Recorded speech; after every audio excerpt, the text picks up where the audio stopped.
Welcome back to the channel, everyone. If you've been loving the latest WhatsApp update on your PC, you're in for a treat today.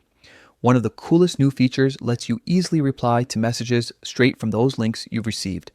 No more digging through endless chats, whether it's a shared article, a quick website, or some random URL someone sent you.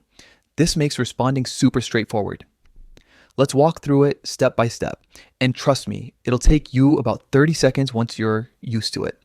First things first, fire up the WhatsApp app on your PC. You know, the desktop version that's synced with your phone, and make sure it's updated to grab all these fresh features. Now, look over to the left side menu. You'll spot a media icon there, kind of like a little image or gallery button.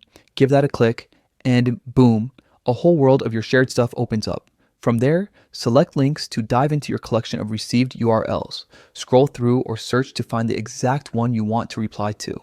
It's all organized neatly, so no more chaos. Up at the top of that window, you'll see a sort icon. Looks like arrows or a filter. Hit that and pick others from the options. This sorts your links in a way that highlights the miscellaneous ones, making it easier to spot what you need. Found your link? Right-click right on it.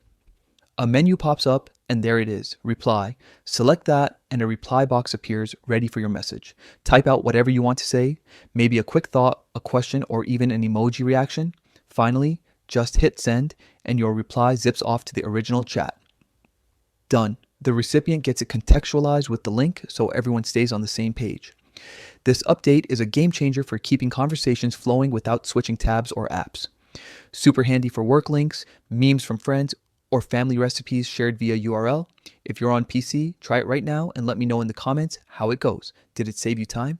Drop a like if this helped, subscribe for more WhatsApp tips, and I'll catch you in the next one.